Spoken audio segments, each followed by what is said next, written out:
We get underway with the final part of today's Wānanga. Now, throughout today, you would have been hearing a lot about the Integrity Code, from encouragement to engaging with it, to celebrating the organisations that have recently adopted it and seeing how it works in practice. Now, if you turn to page 14 in your workbook, you'll find a helpful summary of the Integrity Code, including the 6 minimum standards and a visual guide to the steps involved in adopting it. And if at any point during the next session you'd like to explore the Integrity Code in a bit more detail, there is a QR code on that page that will take you directly to the Commission's website and the available resources.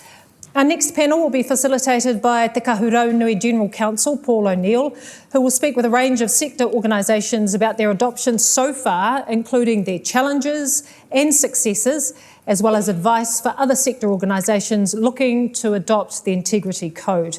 I'd like to welcome up Paul, who will give a bit of a short overview before introducing our panellists who will join him in a kōrero shortly. Can you please put your hands together for Paul O'Neill?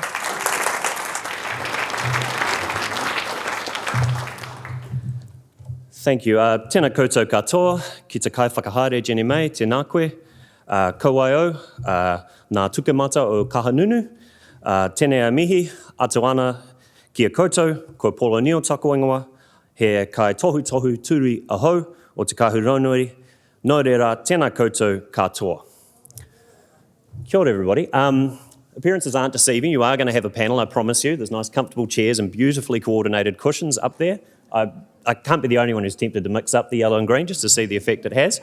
But there will be a panel sitting there very soon, I promise you. I did just want to give you a bit of an intro or an overview of the Integrity Code. I'm glad that furniture is there as well, because I do have a tendency to wander. I don't have Yelena's self-control, so if I was left to run amok on a stage, it would end up as a TED talk, or I'd end up trying to sell you crypto or something as I wandered around the place. It'd be very poor from an integrity point of view, so I won't do that. I'm constrained and tied to this lectern at least for the next 2 to 3 minutes. So good for both of us. I also wanted to clarify a couple of things. A couple of people asked me in the break whether I was okay emotionally with the merciless and numerous attacks on legal guff as General Counsel, how I was coping with all of that. Firstly, I billed the people who asked me the questions, so that'll teach them, they won't do that again. Secondly, I'm very resilient, so, you know, a very thick skin. I've been told by people at the Commission the fact that I didn't cry during The Lion King means I'm not sufficiently in touch with my feelings, and I may talk to the tech people at the back there to see if they can put it on Mentimeter, because I'm pretty keen to know whether I'm normal. So you can assist me with that by registering your view. Cartoon lions make you cry or not. What I will do as a peace offering, though, I will give you a free piece of legal advice. My first partner in my first law firm told me this. He said, always walk around carrying a piece of paper and a stressed look on your face. But he said, don't overdo it. You don't want to look too worried. They'll think you're having a breakdown. They'll fire you. It was a very different time back then. So vague concern and a white piece of paper, that's my legal insight to you. If you have a lawyer who does that, they've been well trained. This piece of paper actually has very little written on it, other than my mum reminding me to drink plenty of fluids. But I'll just keep that between the 200 of us. That's a legal secret, but it's a nice piece of assurance. Now, I suppose what we want to talk about here is the Integrity Code. And you don't want to hear from me about the Integrity Code. You actually want to hear from organisations who have gone through the process. So another key to success, and not just legal success, is surrounding yourself with good people. I'm going to do that. I'm going to surround myself with good people very soon. And we saw the exciting ceremonial aspect this morning, but unsurprisingly, it's not all tuku panels and handshakes. There's some bloody hard work that goes in underneath that. And we're going to hear from the people who are going through that to tell you what it's actually like, to convince you on the back of Don's firm direction this morning, this is something you really need to think about. They're going to give you the insight, the information, and the guidance to help you through that process. Now, what they were part of was a pilot program. So we went with organisations of large size, small size, and between, rec, sport, just to figure out how does this adoption process work. They're learning, but we're learning as well. So we get their feedback and we get to incorporate that into our work so we can make the adoption process work more smoothly. Now, obviously, at the heart of the Integrity Code is the 6 minimum standards, and I'll just reiterate what Jenny May said. It is in your workbook there, right there in the centre. Rip it out, stick it on your wall. Never mind movie stars and pop stars. Get that on your bedroom wall. Be careful about the staple. I'm looking after your well-being. get that up there, start a WhatsApp group and argue about what your favourite minimum standard is and humble brag about where you are on the adoption process, but use that, engage with it. It's an important document, double-sided too, minimum standards on one side, adoption process on the other side, wonderful piece of paper. I would love to just say it's all about the integrity standards, the minimum standards rather, in the integrity code, and they're very important. It's also about the constitutions. Shout out to everyone in this room who cares a lot about constitutions. You're a rare breed, but I admire you. But it's also as much about your members, your participants. How do you communicate with them? How do you make the case to them that that's a good thing? And you can do that with a piece of paper with some people, but it's a bit of a hearts and mind campaign. You have to understand who your people are, what drives them, what they care about, and how you communicate that message. So we're going to hear about that from the panel. Now, under our Act, it's technically an offence to disagree with the Commission's General Counsel on a stage longer than 3 metres in length, but I have suspended that provision for the purposes of this discussion, and the reason I've done that is I want a full and frank assessment of what we're doing well, what we're not doing well, what could be better, how did they find the process. I really want to know. One of the most powerful questions I heard asked at the panel earlier today was, what could the Commission do better? And that's really important. I saw everyone in a black shirt and otherwise writing stuff down on the back of that. That's the goal for us. That's what we want to know. You guys will learn from that as well. So what I'll do now is I'll invite the panel members up on stage. First we've got Ash Peters, who's the founder of WORD, World Off-Road Riding Department. Come on up, Ash. I've got Belinda Edwards, Chief Executive of Basketball New Zealand. Jonathan Jansen, Chief Executive of New Zealand Esports Federation, and first organisation to adopt the Integrity Code, and Josie Fitzsimons, Community and Participation Manager, Special Olympics New Zealand. I will now take a seat. I hope this other mic works.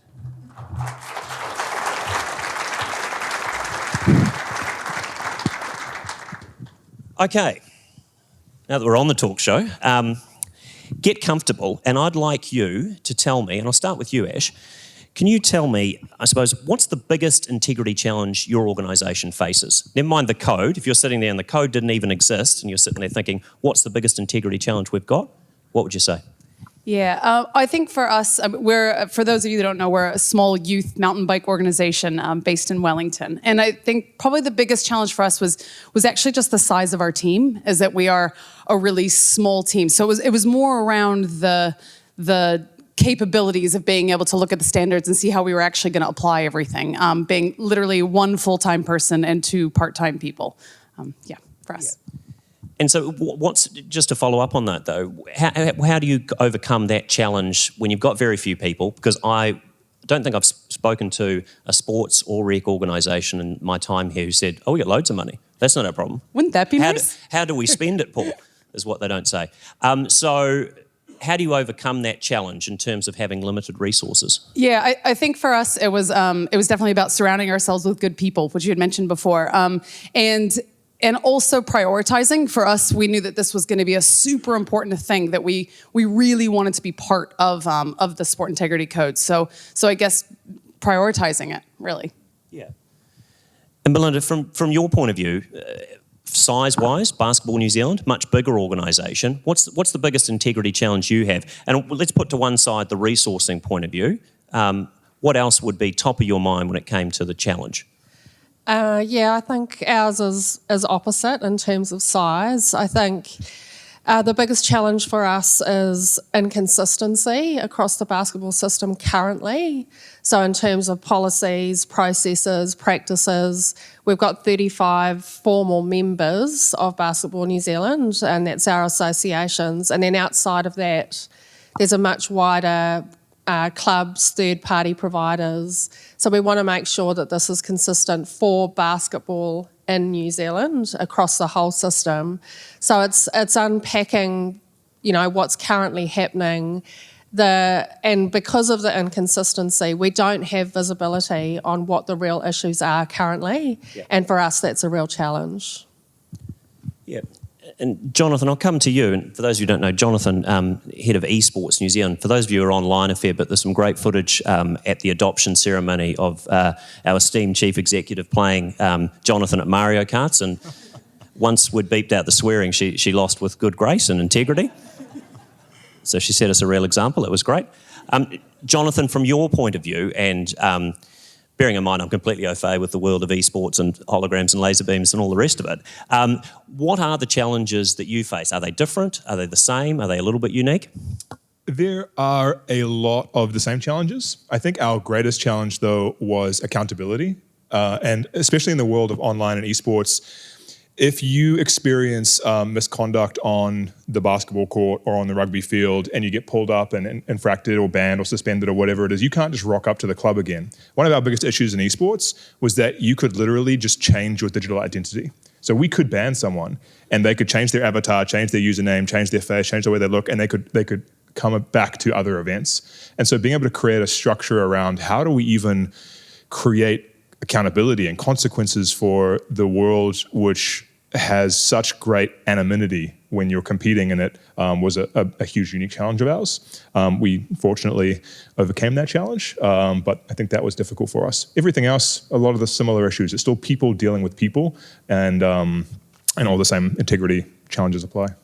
Excellent. We'll move to your successes because I'm very keen to talk about that. I can also say it is a disconcerting experience to speak to Jonathan and suggest a couple of wording changes for the policy and see it change on their website while you're talking to them. But yeah, confirm the robots have officially taken over. Josie, turning to you, in your organisation, what are the biggest challenges you face? Anything different or similarities?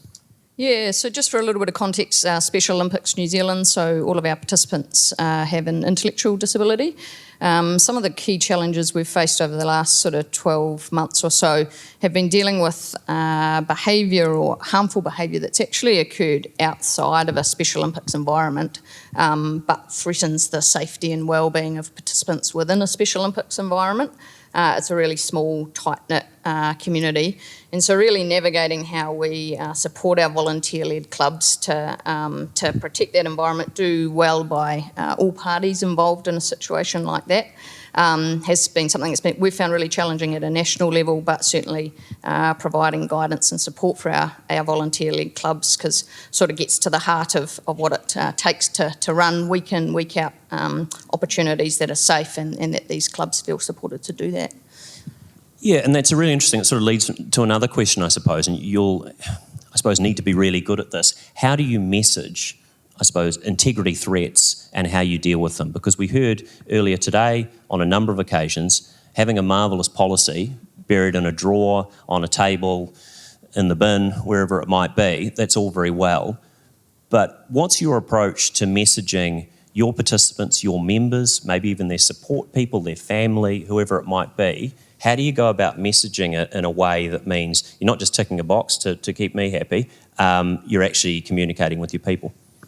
Yeah, certainly a work in progress and not something that we're at the finish line there by any means. But yeah, huge challenge really is that that collision between good practice and best practice and policy, and then those real realities on the ground. For our athletes, participants, even things like easy read versions of things are really key.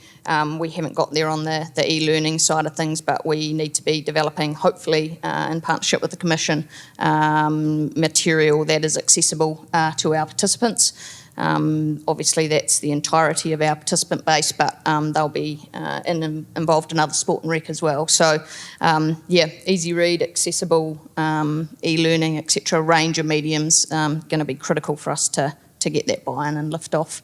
But direct engagement as well. We've done a little bit of work with our athletes directly, and that was probably one of the sort of positive surprises along the way, was just their level of interest and engagement in this work, and how they can sort of champion it and bring it to life as well. Yeah, that's great to hear, and I'll throw it open to the rest of the panel. How, whether you've got any experiences, successes or failures, in terms of messaging integrity threats, integrity solutions, however you might frame it. How have you gone about messaging that with your people, and how have you gone? For us, it was building it into every interaction we have. So making sure that it's not just something that you read and forget about, or that our refs or our coaches know about, that when students are competing in an environment, that there are safety tools accessible to them at all stages, and making sure that it's part of the experience. We have the luxury of being able to do that because we play in online spaces that are designed by people, and we can build those tools to always be part of the experience. But I think for us, that helps it stick more than just talking about it. Yeah, I think at basketball we sort of started from scratch with our code of conduct, which is, changing behaviours and culture within the sport. We consulted widely with our basketball associations, and they in turn consulted with some of their participants just to get their perspective on what would help them, because you still need the contents of what's in a policy. You still need all of that information, but we've landed on a couple of, within the policy, a quick reference guide, some, screenshots that you can put on social media and things like that. Just the key messages, particularly for our younger audiences in basketball. It's just those key messages to try and get through to them without them having to read pages and pages. Yeah. Sure, I can add a little bit more. And I think you're right about the different key messages and having them for different audiences. I do really believe, though, that if we've got it right for young people, then we've probably also got it right for adults. So for us, it was absolutely having those messages across multiple platforms, and I guess kind of coming back to that really basic bit of having our people knowing what we're all about, and I guess hiring in that sense too, or making sure that when you're selecting your volunteers to be coaches, that they are buying into this process, really, that they want to be part of that culture. Brilliant, thank you.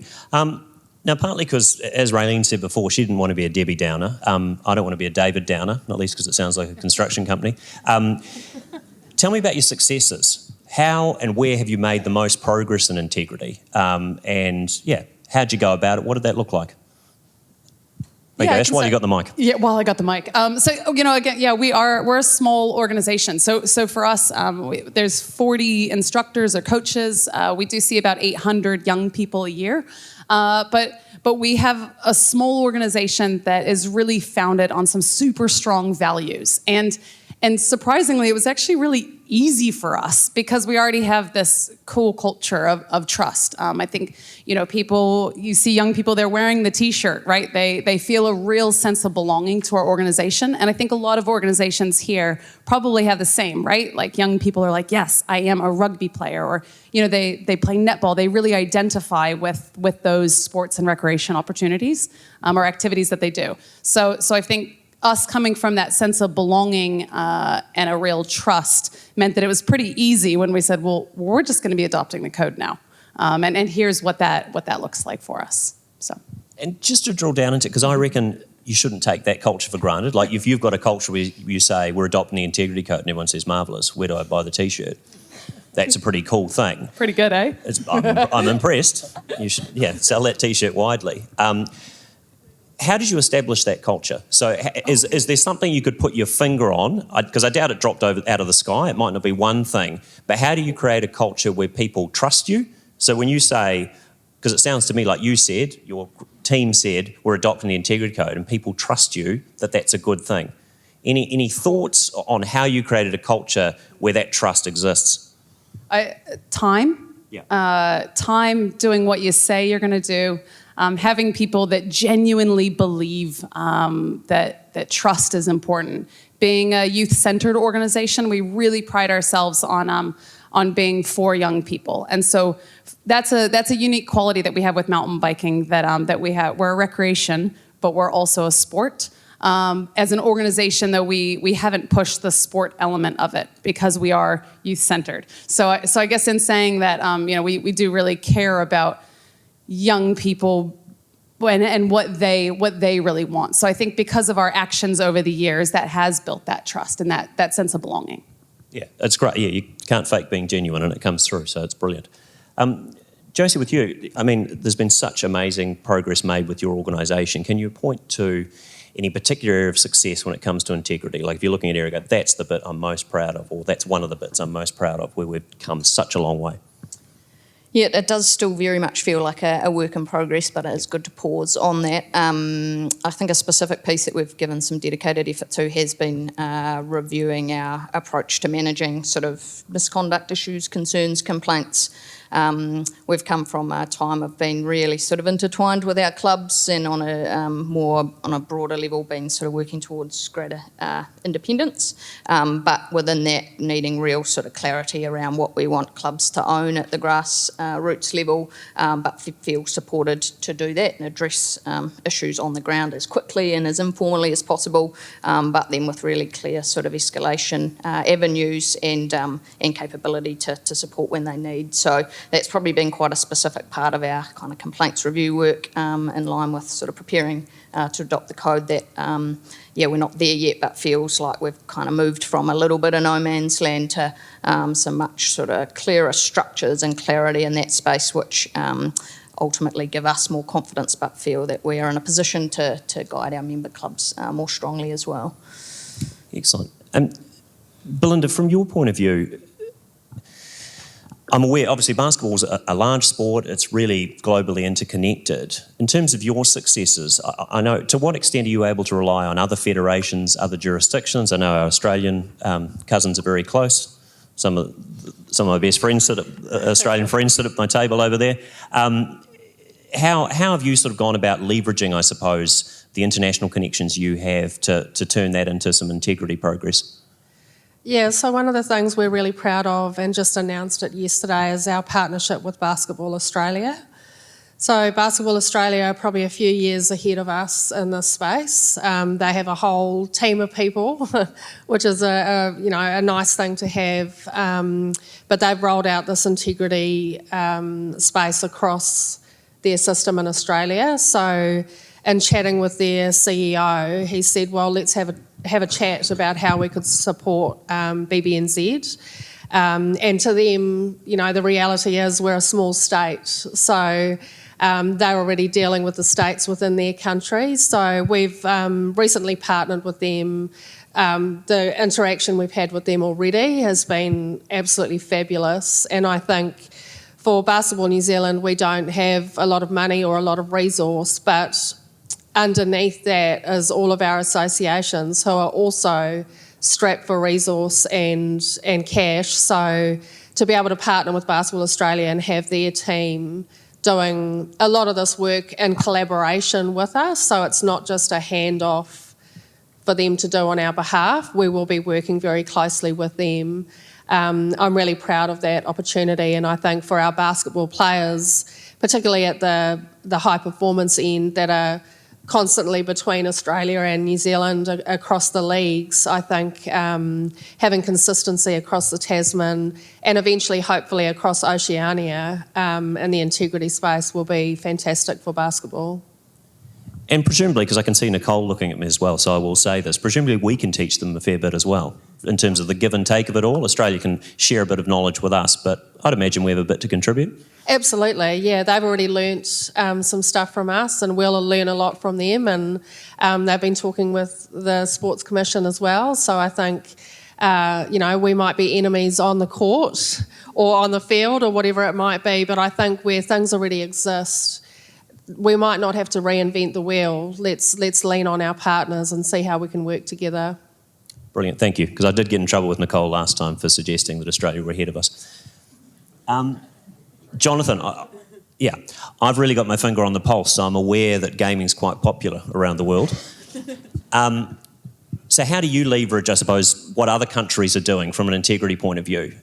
Do you have international partners or international best practices or things you can rely on, bearing in mind, New Zealand's probably closer to the start of its integrity journey? We do, but it's still a fairly young ecosystem. There are international federations and member federations across all the different countries. New Zealand was, though, actually one of the first Western countries in the world to be federated and recognised by the government as, an NSO.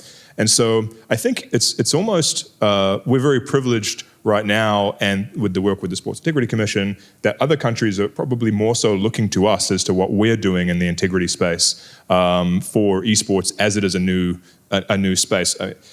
What I sort of mentioned on earlier about how one of our challenges is that people can change their identity online. To solve that, we ended up building a completely new piece of technology where we could track multiple usernames, emails, phone numbers, all these data points about people. So if they change their username online, we still a community member who's running a tournament might still flag that this person's part of their event. So we've empowered our community, giving them their tools. And international federations will look at us and go, how do we use that? How do we get on board with that? And so I think there's a few resources internationally, but we are finding that within a Western country context and within a new emerging field of esports with such a focus on integrity as we do, where we are giving a lot of that guidance to our international partners.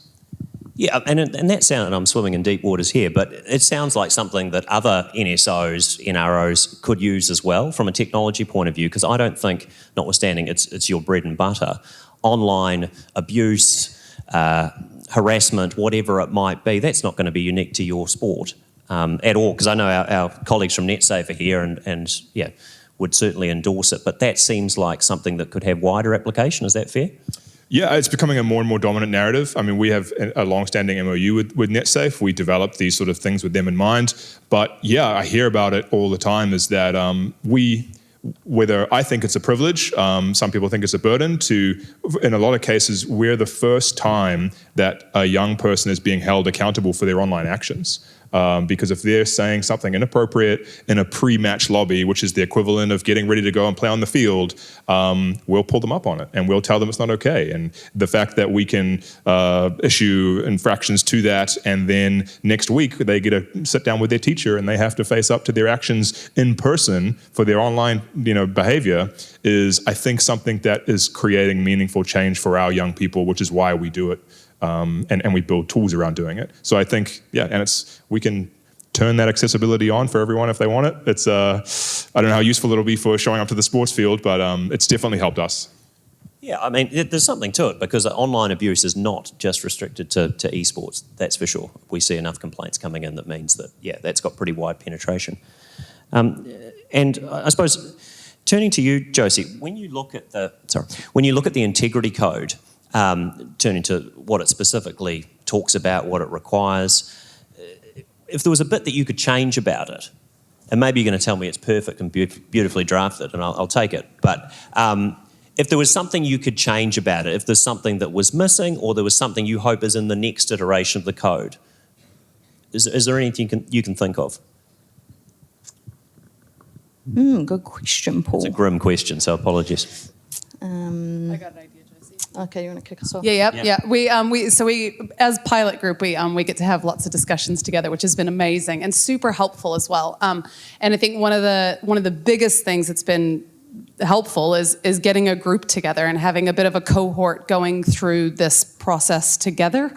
It's meant that organizations that don't normally talk to each other actually get to really collaborate and share ideas. And it's amazing how many similarities there are going through the process and the challenges that we all have. And I think one of the things that did come up in our last meetup was specifically around the policies and trying to make them a little bit more user-friendly, to be able to pull out those key messages that can really apply across the board, across sports and recreation organizations, and making them just a bit more user-friendly. Scouts has done an amazing job. If anyone's seen their resources, they are so helpful, so user-friendly, and that's something I think we all look forward to and really aspire to. Yeah, thanks, Ash. And maybe just to build on that, there are, without getting too particular, but within the code and some of the policy stuff, there's quite general goals around like competence and safeguarding, or some terms that out with our volunteers and club world are very much, well, what does that mean? How do I know if I am? How do I know if my coaches are, etc.? So again, to me, one of the real challenging areas is just that that interface between the intention of what we're trying to achieve, and then it being pulled, thread by thread by people on the ground wanting to do the right thing, but finding really kind of clear direction and guidance to bring those two things together. Yeah, thank you. And Jonathan or Belinda, anything that you think's missing, that's not there, that either should be or might be there in the future, that would be really helpful? I agree with what these two have said. I think the easier we can make it without at the detriment of what we're trying to achieve for our participants and our administrators of the sport, would be really helpful. If we can include some more sort of resource or guidance around that would be really helpful. And for us, it was easier because we're a fairly new organisation, so we were able to adopt all of the resources that were provided, with fairly few editing, and even though we have a unique aspect to sport, so we can adopt that easily. But I think if it was like a piece of feedback or constructive criticism would be for the organizations out there that already have hundreds of years sometimes of legacy in this space and work that they have already been doing, making it easier to adopt, support, comply with the code without having to overlay exactly what the minimum standards that have been given. I think that would help, get some buy-in. We had some interesting cases with esports where they were having to integrate our policies could have been a lot more difficult, and I can see how that would be a problem for some other sporting codes. Yeah, no, and that's really good feedback, and I hope lots of Commission people are scribbling quickly out there.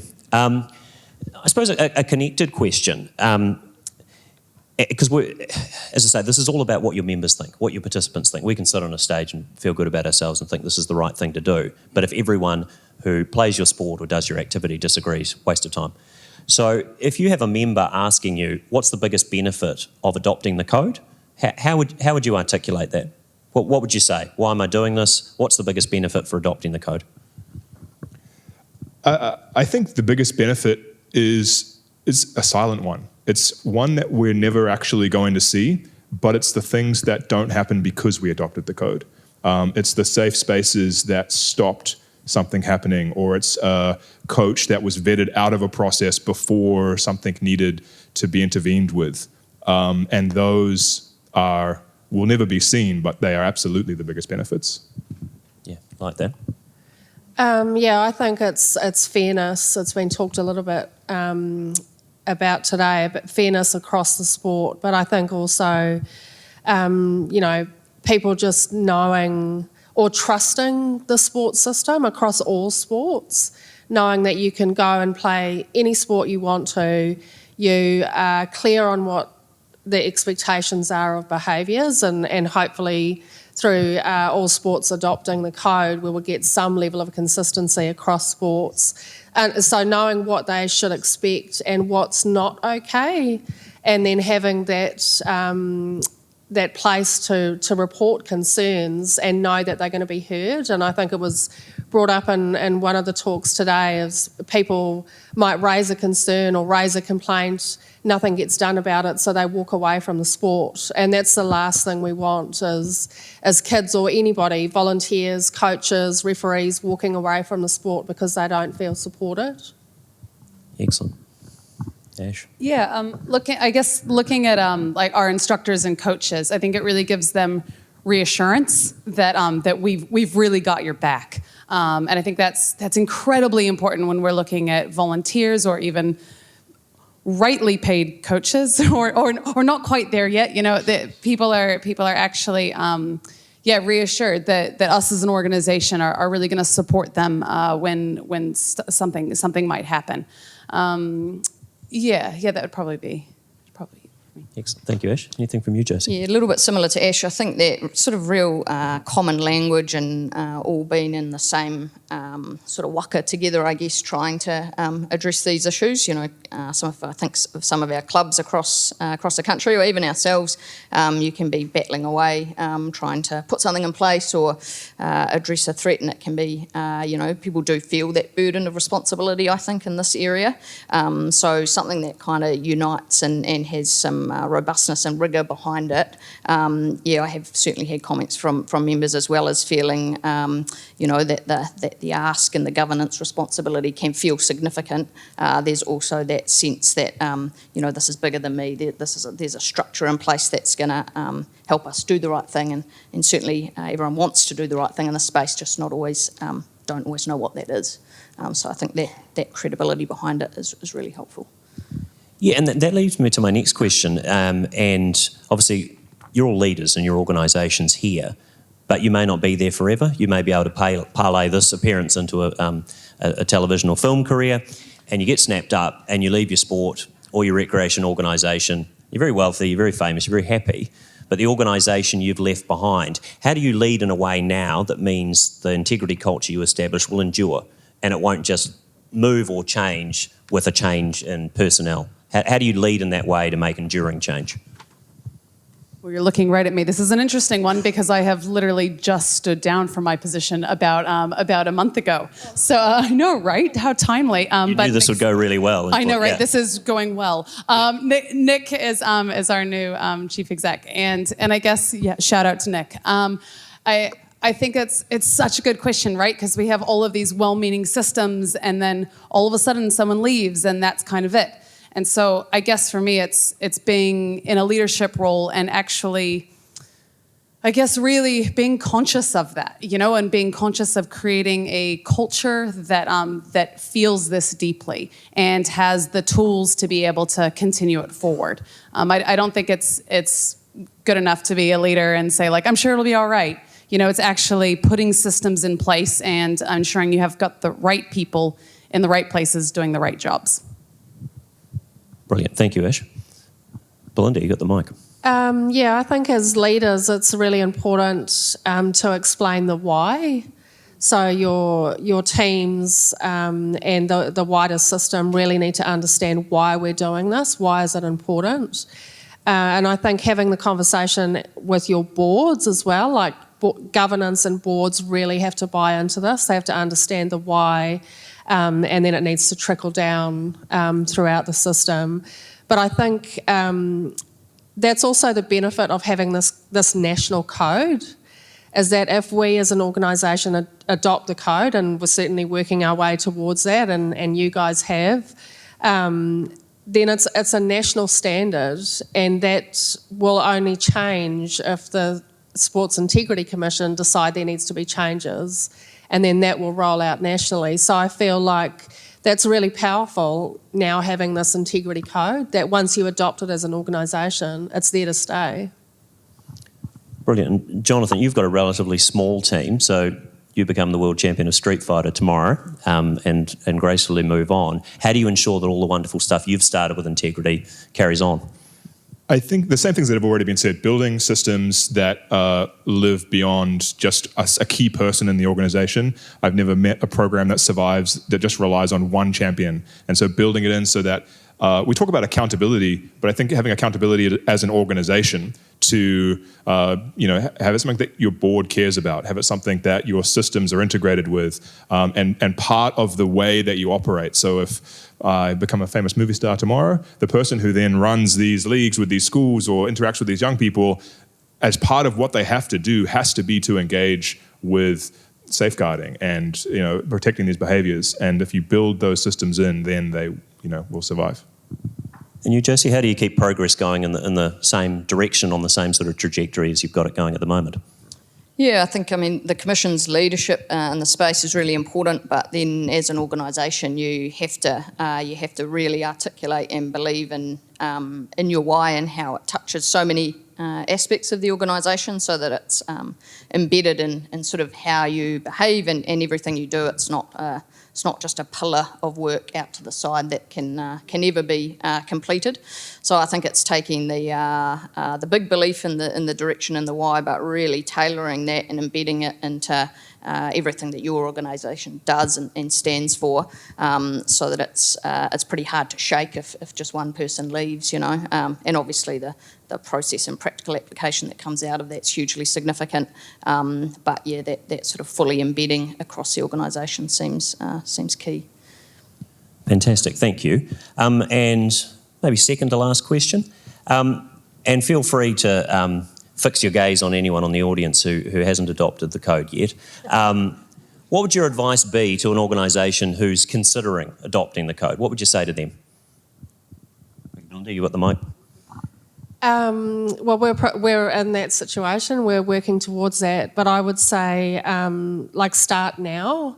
Start having the conversations, even if you haven't decided as an organisation whether you're going to adopt it or not.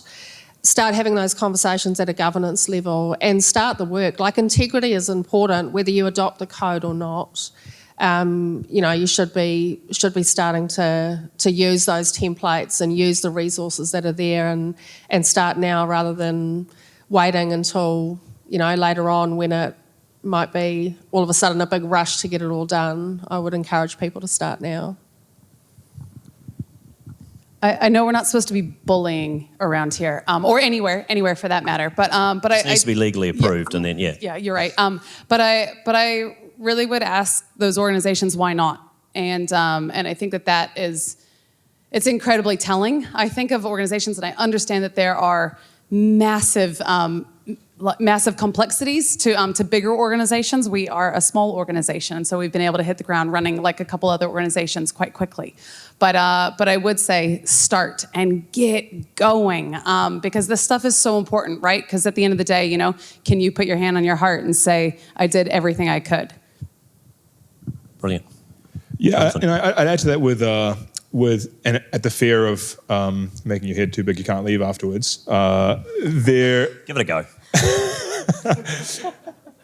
The Sports Integrity Commission is filled with experts who live and breathe this stuff. In the same way that we live and breathe our sports, integrity is one element of what we do every single day. And being able to at least get to have this expert knowledge and resources given to you to get you to a certain level is just, why not? Why would you? And not thinking about the cost, but what is the cost of not of doing that? So I think it's just think about being able to almost outsource the expertise of integrity to a body who will be thinking about this all the time, who will be keeping you accountable and helping you build that trust. And so one day people are buying a t-shirt.